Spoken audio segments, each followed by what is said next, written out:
नमस्कार, मैं हूं ज्योति सिंह और आज बोलने से बदलेगा में बात। खाली हो रही है ये दुनिया। जी हां, आप जो मेरे पीछे देख रहे हैं इसका मतलब क्या है ये हम आपको इस अगले आधे घंटे से बोलने से बदलेगा में बताएंगे।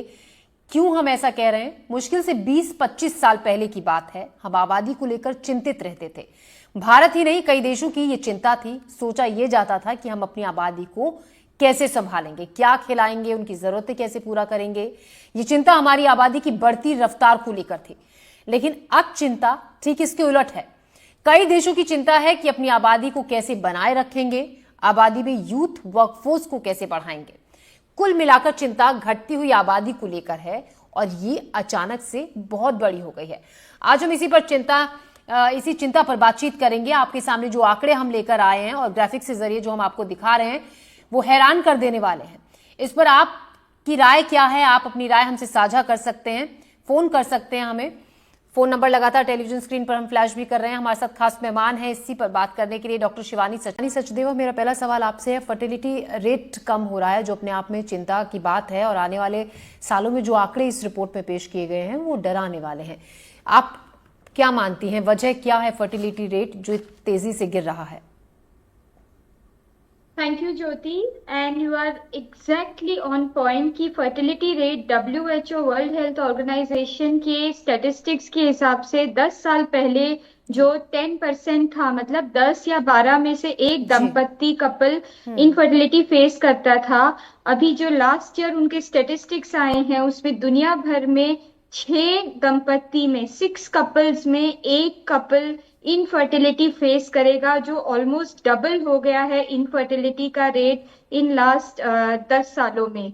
और ये जो उन्होंने पब्लिश किया, high income, middle income, low income, तीनों लेवल की कंट्रीज में ये प्रॉब्लम हो रहा है। तो ये सिर्फ ऐसा ही नहीं कि हाई या मिडिल इनकम एरियाज की प्रॉब्लम है, इवन लो इनकम में इनफर्टिलिटी काफी बढ़ रहा है।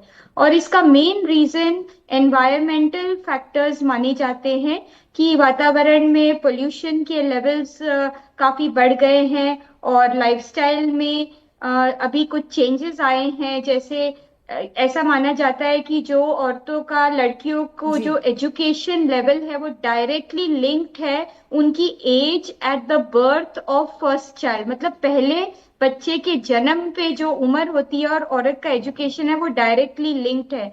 जैसे एजुकेशन लेवल बढ़ता है वैसे औरतों की उम्र बढ़ती है जब उनका पहला बच्चा होता है, और जैसे एज बढ़ती है वैसे इनफर्टिलिटी की प्रॉब्लम और बढ़ती है। आजकल जो कपल्स हमारे पास आते हैं ये कहते हैं कि हम फाइनेंशियली स्टेबल होना चाहते जी। हैं, जी। इकोनॉमिकली अपना देखना चाहते हैं, जिसके पहले हम ट्रीटमेंट प्लान करें। और जहां तक फर्टिलिटी की बात है, इतने सालों तक ये कोई प्रायोरिटी ही नहीं था क्योंकि हमारी प्रॉब्लम पॉपुलेशन थी। तो इसीलिए फर्टिलिटी के लिए कहीं भी फाइनेंशियल सपोर्ट नहीं है, ना किसी इंश्योरेंस से ना जी। इंस्टीट्यूशन से। ये महंगा इलाज है, इसका पूरा बर्डन कपल्स पे आता है।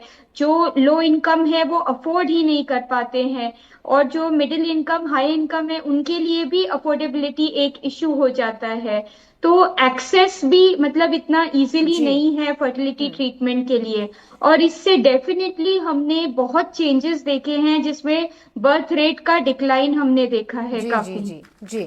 तो डॉक्टर शिवानी, आप बहुत बड़ी बात जिस तरीके से आप बता रहे हैं कि फर्टिलिटी रेट कम होने के जो अलग कारण हैं, जिसमें जलवायु परिवर्तन, समय और तमाम खान पान की बातें आपने, और साथ ही ये कि जो इसका ट्रीटमेंट अगर कोई कराना चाहे वो बहुत कॉस्टली है, जिसके चलते इस तरफ कई बार इसको इग्नोर कर दिया। डॉक्टर शिवानी, मेरा सवाल आपसे है, आजकल और ये बहुत लंबे वक्त से चला आ रहा है कि लड़कियां अपने एग फ्रीज करवा देती हैं क्योंकि उन्हें पहले से पता होता है कि अगर हमारी लेट शादी होती है, लेट फैमिली प्लानिंग के बारे में हम सोचते हैं, तो फिर इससे हमें मदद मिलेगी। कितना मददगार ये होता है? और ये जो प्रोसेस है, क्या ये भी उतना ही कॉस्टली होता है जितना आपने शुरुआत में जब कहा था? यस ज्योति, अभी ये नया ट्रेंड चला है एग फ्रीजिंग हम्म। का। हम्म। और ये आप इसे एक इंश्योरेंस पॉलिसी के नाम में समझिए कि जो लड़कियां अपना करियर परस्यू करना चाहती है, और कभी कभी ऐसा होता है कि प्रेगनेंसी की वजह से उनका करियर डिस्टर्ब हो जाए जी। और उन्हें एडवांटेज नहीं मिले, उनके जो मेल काउंटर पार्ट्स है वो उनसे आगे निकल जाए और उनका वो वापस उस करियर में जा नहीं पाए, जी जी इसीलिए वो ब्रेक नहीं लेना चाहती। और एग फ्रीजिंग के लिए काफी सपोर्ट है।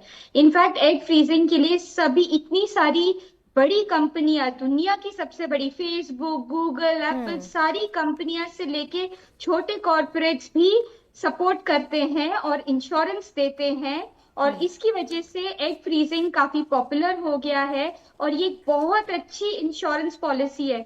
इनफैक्ट एक रिसर्च में ऐसा आया था कि युवतियों को, गर्ल्स को कॉलेज में इसके बारे में अवेयरनेस देनी चाहिए, पता होना चाहिए कि ये एक टेक्नोलॉजी है जिससे आप अपनी फर्टिलिटी प्रिजर्व करें, कि ऐसा ना हो कि टाइम निकल जाए और आप फिर कभी माँ नहीं बन पाए। तो ये एक इंश्योरेंस पॉलिसी, इसकी अवेयरनेस बहुत इंपॉर्टेंट है। आपने इतना लेटेस्ट टेक्नोलॉजी जो आज अवेलेबल जी है जी। उसके बारे में आपने पॉइंट रेज किया, this is very good for doctor awareness. Shivani, egg freeze वाला जो सिस्टम है हमेशा सक्सेसफुल होता है या इसमें भी फेलियर के चांसेस होते हैं? 100% सक्सेसफुल जी। तो कोई भी सिस्टम नहीं है। टेक्नोलॉजी आज की डेट में हमारे पास इतनी एडवांस नहीं है, पर हाँ ऐसा माना जाता है कि अगर आपके गुड नंबर, मतलब 10 से 15 एग्स अगर आपके फ्रोजन है तो आपकी प्रेगनेंसी का चांस काफी अच्छा होता है। जो वेस्टर्न कल्चर की सोच है उसको थोड़ा सा उसमें बदलाव की भी जरूरत है। पहले वक्त से पहले आपको बहुत लेट शादी नहीं करनी है, जो तमाम एक्सपर्ट्स बता रहे हैं। बहुत हद तक इस पर कंट्रोल किया भी जा सकता है और एग फ्रीज जैसे कि डॉक्टर शिवानी ने बताया था, ये एक बहुत बेहतर ऑप्शन है इस दिशा में सोचने का और अच्छा पॉजिटिव रिजल्ट्स भी इसके मिलते हैं। फिलहाल हमारे इस बुलेटिन में अभी के लिए इतना ही। दीजिए इजाजत, नमस्कार।